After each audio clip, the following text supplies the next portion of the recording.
حضرت ابو شریح خزائی رضی اللہ تعالیٰ عنہ سے روایت ہے کہ نبی اکرم صلی اللہ علیہ وآلہ وسلم نے فرمایا، جو شخص اللہ اور آخرت کے دن پر ایمان رکھتا ہو اسے چاہیے کہ وہ اپنے پڑوسی کے ساتھ نیک سلوک کرے، اور جو شخص اللہ اور آخرت کے دن پر ایمان رکھتا ہو اسے چاہیے کہ وہ اپنے مہمان کا احترام اور اس کی خاطرداری کرے، اور جو شخص اللہ اور آخرت کے دن پر ایمان رکھتا ہو اسے چاہیے کہ اچھی بات کہے یا خاموش رہے۔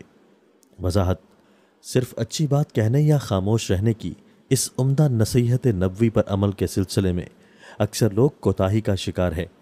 لوگوں کے جو جی میں آتا ہے کہہ ڈالتے ہیں، پھر پچھتاتے ہیں۔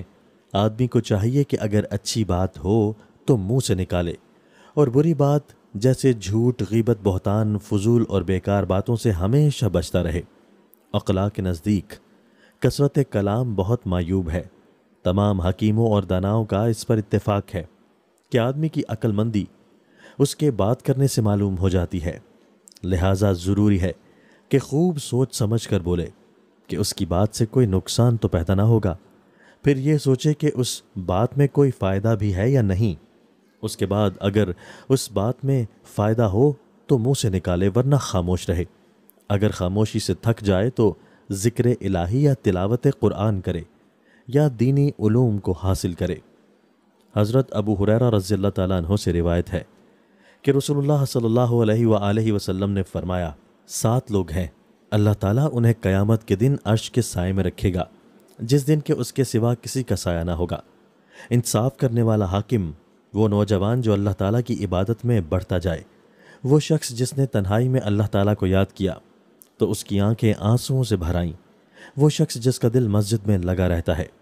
2 ایسے لوگ جو اللہ تعالیٰ کے لیے آپس میں دوست ہوں، ایسا شخص جسے رتبے والی خوبصورت عورت اپنے ساتھ غلط کام کرنے کے لیے بلائے تو وہ کہہ دے مجھے اللہ تعالیٰ کا ڈر لگ رہا ہے۔ ایک ایسا شخص جو صدقہ کرے تو اس طرح چھپا کر کہ اس کے بائیں ہاتھ کو خبر نہ ہو کہ اس کے دائیں ہاتھ نے کیا کیا ہے۔ حضرت ابو امامہ رضی اللہ تعالیٰ عنہ سے روایت ہے کہ رسول اللہ صلی اللہ علیہ وآلہ وسلم نے فرمایا، جو آدمی کسی مسلمان آدمی کا حق قسم کھا کر مار لے گا تو اللہ تعالیٰ اس کے لیے جہنم واجب کر دے گا اور جنت اس پر حرام کر دے گا۔ ایک شخص نے آپ سے کہا، اگرچہ وہ معمولی سی چیز ہو اللہ کے رسول؟ آپ نے فرمایا، گرچہ وہ پیلو کی ایک ڈال ہو۔ وضاحت: جب جھوٹی قسم کھا کر پیلو کی ایک ڈال ہڑپ کر لینے پر اتنی سخت وعید ہے تو اتنی سی معمولی چیز کے بارے میں عدالتی فیصلہ بھی ہو سکتا ہے۔ یہی باب سے مناسبت ہے۔